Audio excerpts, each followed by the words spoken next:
The weekend is upon us. David Shapiro is back from New York and all is right with the world, if not David's finances. This is the week that was. I'm Giulietta Talevi. My co-host is Simon Brown, and steadfast in the hot seat is Vestact's Bright Khumalo. He has not been getting about. So we'll ask you about your view of the markets. I can't really see anything other than the rand at 19.24 to the dollar.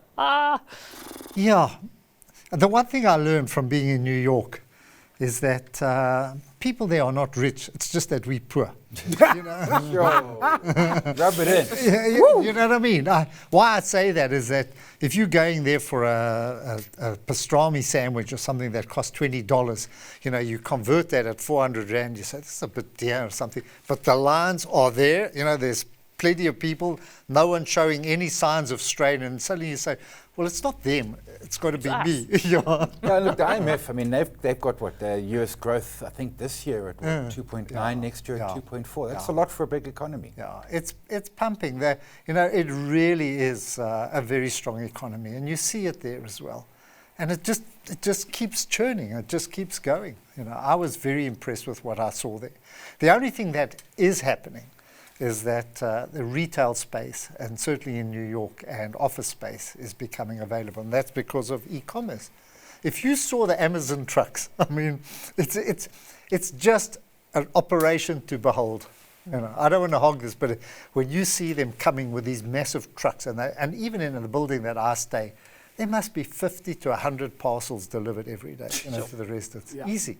And they have to have a whole system, you know, so that residents know that the parcels are there. Yeah, I mean, Amazon now controls over 40% of online sales in the US. Wow. And that's going to go up to 42, 43% this year. It's insane. But I have to tell you something. Tight jeans are out. Scrappy jeans are out. Everything's baggy. Oh, not again. Is that back in the 2000s. Major revelation of the last 4 weeks. Yeah, is it? Okay, I'm going to stay at home. All your jeans are outdated, yeah. I see pumps are back, so you'll be happy to hear that. Oh, thanks. Yeah, I'm wearing a couple of pumps right now. Just on the markets, you talk about the US juggernauts. Bright, this isn't necessarily a great thing for markets, which have all now had to grapple this week with the spectre of the inflation dragon that has not been slain. Look, it's of course we do agree that maybe inflation is a little sticky, but markets went up and then they came down, and now we're talking about 5 consecutive sessions of losses, you know, or about 5% in the S&P 500 for the month of April. That sounds horrible, but if you just like zoom out a little, we're still up 6% year to date on both 5,000 on the S&P, on both the Nasdaq and the S&P 500. Nasdaq up over 35% since October, and the S&P 500 up 30% since October. So still have a long way to go down. If you're thinking we still want to go down, yeah. You know, you've got to take a step back and look at how much has grown. I think since the beginning of 23, the S&P is up 30%. So you need this breathing period. I think the companies are still doing well, and I think you've got to focus on what the bottom line is. We're in that period of selling may go away. I think, market, Stop saying those things. No, I'm just saying it feels like that. It feels like that. You just say, listen, we need a break. So I took your advice and I changed the colors on my screen. Yes. So my screen is now either blue or yellow. Oh, that's it. And I can't always remember which is which, which is actually perfect. So you can't see the red. There's no red, there's no green in my screen anymore. So the only red and green is my shirt, you know. Blue or yellow. Keep it simple. I'm a lumberjack. Yeah, that's true. Also making news this week, Stekenickel is wasting away, but Purple Group is on a roll. Mike Brown has some bulging pockets, wish it was related, and the JSE has a survival plan. In this week's political madness, the EFF and MK are eyeing each other up and liking what they see. Ekurhuleni has a new mayor, Joburg has a new set of potholes, and a looming water grid collapse if we can't find 64 billion rand down the back of Cyril's sofa. It doesn't rain, but it pours, even in Dubai. And in some really important news, the High Court in Johannesburg has ruled that vegetarian products can use names like nuggets or sausages. But first, there's that small matter of Iran and Israel, and only SA is in Iran's camp, it seems. I reiterate my strong condemnation of the serious escalation represented by the large-scale attack launched by the Islamic Republic of Iran on Israel on 13 April. the use of force against the territorial integrity or political independence of any state, or in any other manner inconsistent with the purposes of the United Nations, is prohibited by the Charter. And, as I stated earlier this month, when I condemned the attack on the Iranian consulate in Damascus, the principle of inviolability of diplomatic and consular premises and personnel must be respected in all cases in accordance with international law. We are devoted to the defense of Israel. We will support Israel. We will help defend Israel, and Iran will not succeed. Thank you very much. Short and sweet. It's almost performative. I mean, the 300 drones that Iran sent, like a handful got through, no casualties. Seemingly, the attack last night was more successful from Israel's perspective, but it's like low-level warfare. Yeah, I think that it's just it's pride more than you've got to else. show something. I wish this pride would just go away. I think on all sides. I think it's just becoming a bit tiring now, and I think we need resolution. I'm just talking about all the conflicts. You're not going to make any kind of progress on this, and it's not helpful for markets. But I think even the Arab nations, Israel, I think everybody wants some peaceful resolution to all this. Saudi Arabia and nobody's Jordan. interest. But the thing is that Iran has been running what the FT calls a shadow war against Israel for a very long time, and it's come out into the open, but as a result of Israel's attack on the consulate in Damascus. So you're not quite sure how it's going to end. Does the market say that it's going to end in World War III? I mean, given what the oil price is doing, or the gold price? The oil price did weaken, strengthen, all the way north of 90. We're talking about the Brent here, not whatever you guys use in Western Texas. WTI, yeah, not WTI. So, but it's back at 88 and 85. So I don't know. So But it spiked again overnight. I mean, but to your point, Giulietta, if this was World War III, gold wouldn't be 2,400 and oil wouldn't be 90. They would be 48 and 190. Of course, if I had gold, that's what I would say. I have gold. Exactly. I think the market issue is more inflation. I think once we start to see rates coming down, I think this is a sideshow. I don't mean it from a political point of view, and people are very emotional about all of this. But I think we're not discarding. I think once rates start to come down, you'll see markets pick up again. Yeah, we're not discarding the fact that higher oil prices mean for everyone higher input costs for everything we do. Yeah. So we still have to keep that in the background, in the mind. Meaning, inflation could be an issue, maybe not in oil-producing countries, but in other countries. Shining my pot of gold. Well, on that note, if your mortgage repayments are killing you, the bad news is that you are going to have to fussbait to what may be the end of time, thanks to that scaly inflation dragon. Part of the increase related to the fuel price, so I think that was anticipated. Part of the increase related to the excise duties in the February budget, and we saw that in the alcohol and tobacco's product.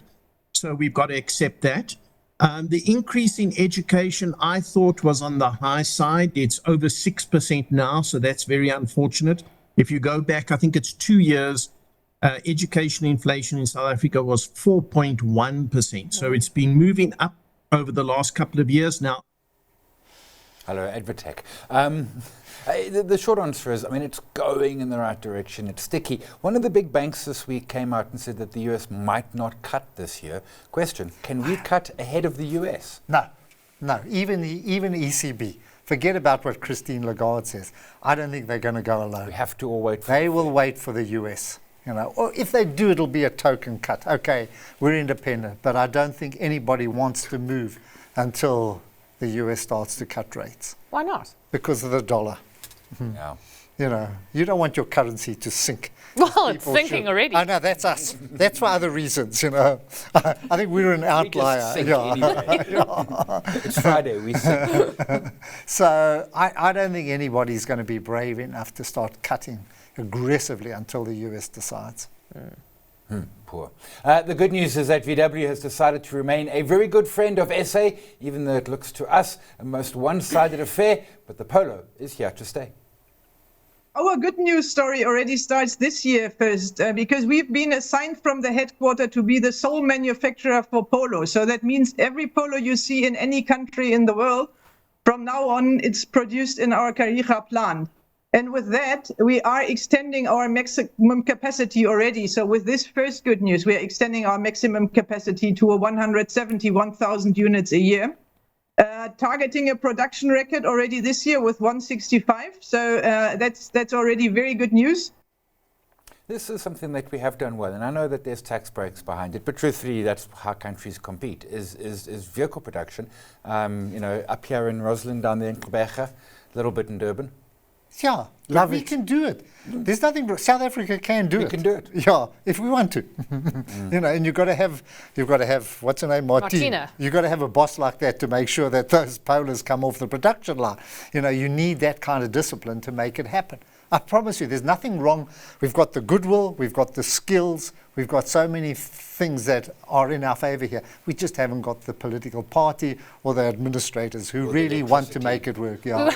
We were talking about this before we went on air. Yeah. We were laughing at how Julius Malema is unlikely to ever want to go to an audit committee meeting. I think if you wanted to get him out of politics, go put him on some of those committees and say, here, you're going to be a minister. These are the minutes that you have to get through. And then the next morning when he gets into the meeting, you start questioning him. Eventually he'll capitulate. He'll say, this is not for me. Admin. That's running a country is admin. Yeah. It's horrible.